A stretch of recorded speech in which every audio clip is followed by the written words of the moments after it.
CNN ORC numbers over the weekend for the Republican side, so the Democratic numbers have just come out. They show Hillary Clinton 42% nationally. Okay. Bernie Sanders at 24%.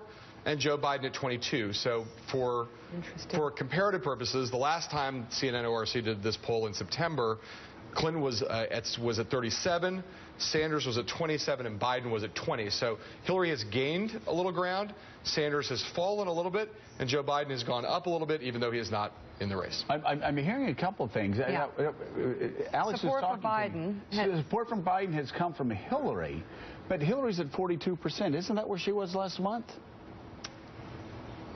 Like Hillary had dropped from the 50s down to, I thought, 42%. She was at, well, I mean, I'm just looking at what the number was. The September numbers were Clinton at 37. Oh, 37. Oh, okay. Clinton at 37. I said Clinton has gone up. Clinton has gone up from 37 to 42. So she's gone up 5 points. Sanders has dropped from 27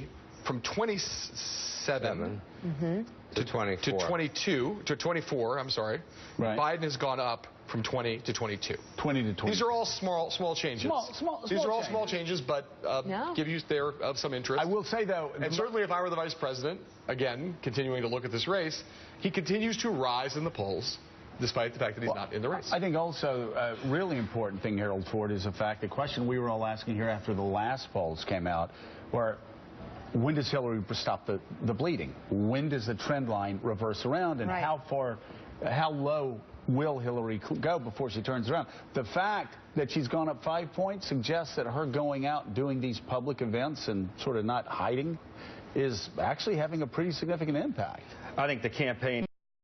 Massive change, but she stopped the bleeding. In the right direction. It's in the right direction, which is, at this point, is what matters.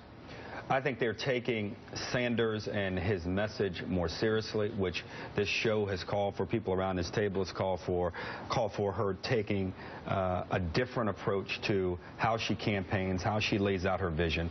And I think the more she does that, the more successful she will be. I do think, you know, the impact that Joe Biden, whether he gets in the race or not, you feel it already, and she's reacting to that already. So I think she's behaving almost as if Joe Biden is in the race, although we know he's not in the race, but she's behaving if he is, and the numbers at least verify or validate that what they're doing is beginning to work that much better. Just to clarify just one thing before you go, Steve, just on Alex's point in your ear, the point that he's making is that if they run the same poll without Biden in the race, Hillary gains vastly more than Sanders gains. Okay. So Biden's current support are people for whom Clinton would be their second choice. Okay. So if you take him out, it puts Hillary at 57. Wow. And Sanders at 28. So if Biden decides not to run, Hillary stands to gain more than Sanders will decide again. Yeah. I was just going to say that when you watched her this weekend up in New Hampshire, she had much more of a feeling of a kind of happy warrior and seemed more relaxed and better out there.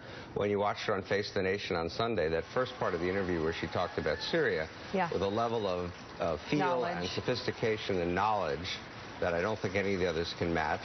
And this week she's going to roll out a health care plan, and I think she's certainly trying to be ready for any kind of Biden candidacy. Absolutely was solid, that interview, and then some.